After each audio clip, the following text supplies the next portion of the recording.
Hi there, আমি সঞ্জীব আর আপনারা দেখছেন সঞ্জীব পাল ইউটিউব চ্যানেল। আজকে আপনাদের সাথে শেয়ার করব কিভাবে ট্রান্সপারেন্ট ফাইল আপনি আফটার ইফেক্ট থেকে এক্সপোর্ট করবেন। ট্রান্সপারেন্ট ফাইল বলতে বোঝাচ্ছে যে যেটার ব্যাকগ্রাউন্ডটা অ্যাকচুয়ালি পিএনজি।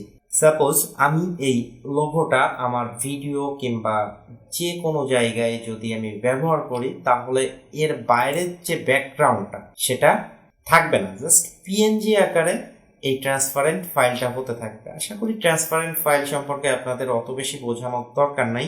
সো আজকে আমরা দেখবো আফটার ইফেক্ট 2021 দিয়ে কিভাবে ট্রান্সপারেন্ট ব্যাকগ্রাউন্ড তৈরি করতে হয়। ওকে, তাহলে চলুন ভিডিওটি শুরু করা যাক। আর ভিডিওটি শুরু করার আগে একটা রিকোয়েস্ট করবো, আপনি যদি এখনো পর্যন্ত এই চ্যানেলটি সাবস্ক্রাইব না করে থাকেন তাহলে অবশ্যই চ্যানেলটি সাবস্ক্রাইব করবেন, এবং ভিডিওটি যদি আপনার ভালো লেগে থাকে অবশ্যই ভিডিওতে একটা লাইক দিয়ে দেবেন। আমরা আমাদের ফাইলটা নিয়ে আসবো, আমরা বাই দা বাই দেখবো যে এই লোগো অ্যানিমেশন গুলো কিভাবে তৈরি করতে হয়। তো তার আগে আমাদের এটা জানা দরকার যে ট্রান্সপারেন্ট ব্যাকগ্রাউন্ড কিভাবে তৈরি করতে হয়। সো আমরা প্রথমে যেটা করব, এখান থেকে ফাইল আসবো। আরেকটা কথা, আপনারা যারা অ্যাডোবি আফটার ইফেক্ট 2021 ব্যবহার করছেন তারা এই ফিচারটি পেতে পারেন, বা 2020তেও আপনি পেতে পারেন। যদি আপনার সমস্যা হয়, মানে এই স্ক্রিনে যেভাবে দেখতে পারবেন এভাবে যদি আপনি করতে না পারেন, তাহলে কমেন্টে জানাবেন, আমি চেষ্টা করব আপনার প্রবলেম সলভ করার জন্য। আর আপনাদের প্র্যাকটিসের জন্য আমি একটা ফেসবুক গ্রুপ ক্রিয়েট করছি, যেখানে আপনারা আপনাদের ক্রিয়েটিভ জিনিস বা যেটা বাসায় প্র্যাকটিস করবেন সেটা সরাসরি গ্রুপে আপলোড করবেন। এনিওয়ে, আমরা সরাসরি ফাইলে চলে আসবো, দেন এখান থেকে এক্সপোর্টের উপর ক্লিক করব, দেন এখান থেকে অ্যাড টু রেন্ডার কিউ, ওকে, এখানে ক্লিক করব।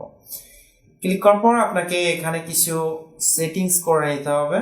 তো এখানে আপনারা মেইন যেটা দেখবেন, নিচে দেখতে পাচ্ছেন যে লুজলেস, এখানে একটা ক্লিক করবেন।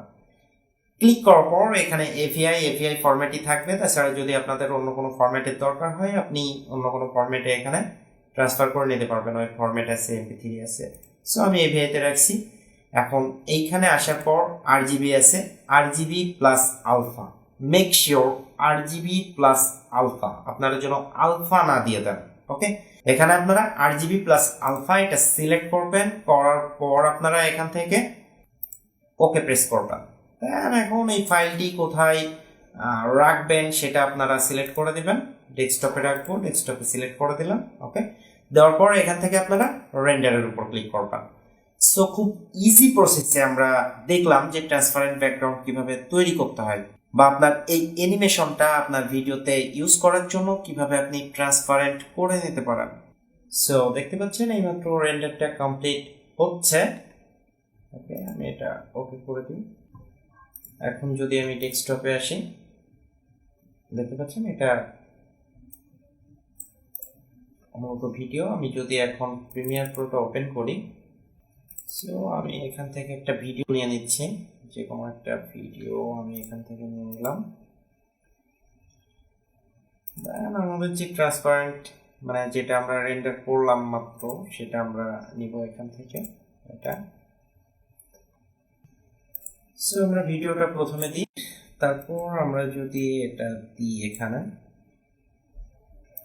তাহলে আমরা দেখতে পারবো এটা কিন্তু পুরোটাই ট্রান্সপারেন্ট। এর পেছনের যে ব্যাকগ্রাউন্ড সেটা কিন্তু নাই।